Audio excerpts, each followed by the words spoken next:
let's mess around with some typography. Let's go ahead and grab our type tool and let's do headlines. Let's get some filler text for now.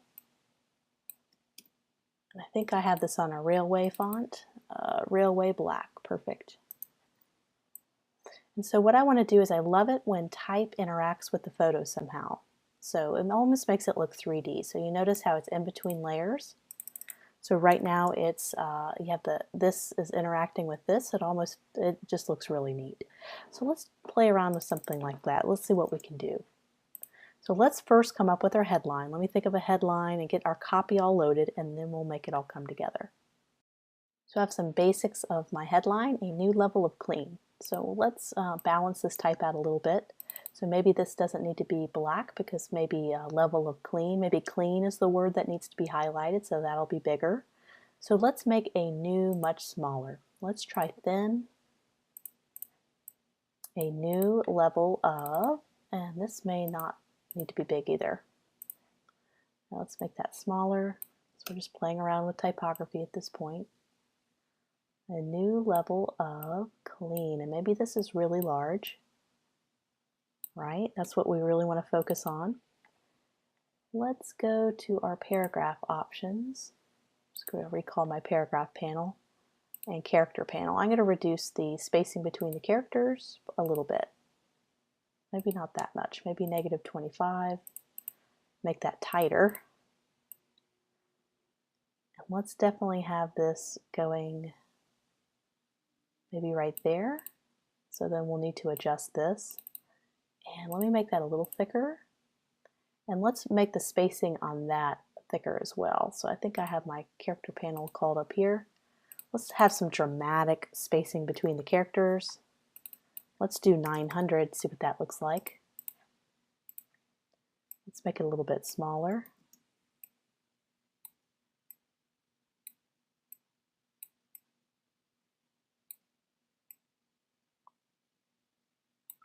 Okay, let's balance out anew. So a new level of clean. Not liking how that's looking, so let's make this a little thicker. Now, we might need to make this lowercase, so that might be what's bothering me. So let's go make this not all caps. Let's see if I have it set on. There we go. Let's remove all caps. And that kind of softens it a little bit. It's not yelling at you. And let's duplicate this layer so we don't have to do that again to the next layer. And let's just toggle that off because I might want to go back to that look a little later. Let's see if there's a way we could play with this type a little bit. Maybe this doesn't need to be as big. Let's have proper balance with our type. Let's keep that there for now. I almost wonder if this will be better italics and maybe even a different font. Just really nice to pair fonts. So this Anisha Free, it's actually a premium font I would need to purchase if I want to use it in the ad. But let's see what it looks like. You know, it's kind of a trendy font, but I think it's a little too hard to read, so let's go back. Looking for maybe an italic, maybe a serif font as opposed to a sans serif font. Dandelion, let's try that one. I think that's also a premium font.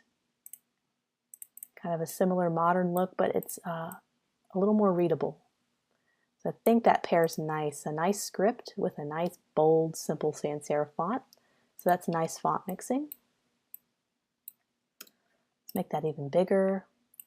And let's move everything over just a little bit right here and make it a little bit smaller. We need more white space. I think that strawberry is just making the whole ad a little cramped. So see, nice space. We still need to work in a logo. So let me actually bring everything up about here. And that'll give me more chances to put detailed stuff down here, a call to action. And I can even make this bigger. And I could shift this over and it doesn't have to interact with the strawberry. It could just kind of be nice and clean on its own. So So I'm continuing to add copy, so I kind of made a little fake logo here. I'm going to balance everything out. I have kind of a sub headline here, fresh produce every day. And let's just continue to mess around with balancing and composition. So I'm going to select this little logo here that I made, and let's make it a little smaller. And sometimes white space is better than making the logo really, really big because it just looks nicer. And here's kind of a call to action, and I want this call to action to really pop out. So let's put a bar, a really colorful bar there. So let's just take the rectangle tool. Oops, make sure it's a rectangle tool. And let's go ahead and make that. Let's get the eyedropper tool and bring out some red. And go ahead and make it a red bar. That'll really pop out against all that gray-white color in the background. Let's bring that layer underneath, all the way down. This is when it's nice to have folders to organize all your layers if you have the time to organize it. Great. Let's make sure that's white, and actually even better, instead of making that white, let's sample this cream color. And let's highlight this $5 off, because that's more important than the rest of the copy. And I'm making it non-italic so it will stand out even more. So here's kind of the call to action. We could place it here, or I might even place it here to balance the red, because if you put red over here, that's too much red going on. But if you put it over here, you have red here, and it provides a little more widespread balance of the red. So let's also change this color, because this is not really a branded color. This is something I made up. So let's make it blue. Kind of our made up logo. It could be any color. You may have to work with that, whatever the client has in terms of their colors. You might be stuck working with that. So we have a couple of options here. We can mess with this clean type in a couple of ways. So if I'm happy, I'm going to go ahead and duplicate this layer. And I'm going to hide one of them so I can just keep the original for another time. And I'm going to right click and I'm going to go ahead and rasterize type. So I'm right clicking rasterizing type, and that'll give me the ability to play around with it a little more. So let me see if I can apply a gradient to it, make it pop out a little more. So let's apply, that might be neat, and I can reverse it.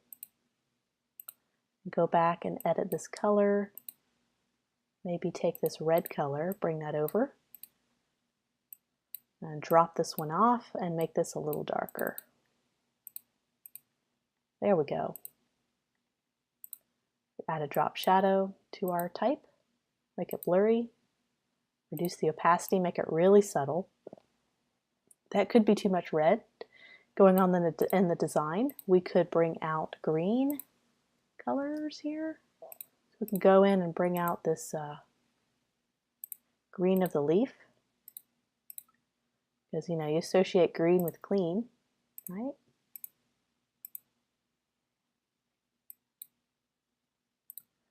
So that's an option.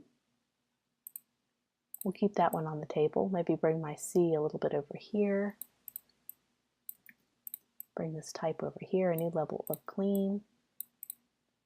And we can make this a little bit of a darker red. I think that's almost too bright.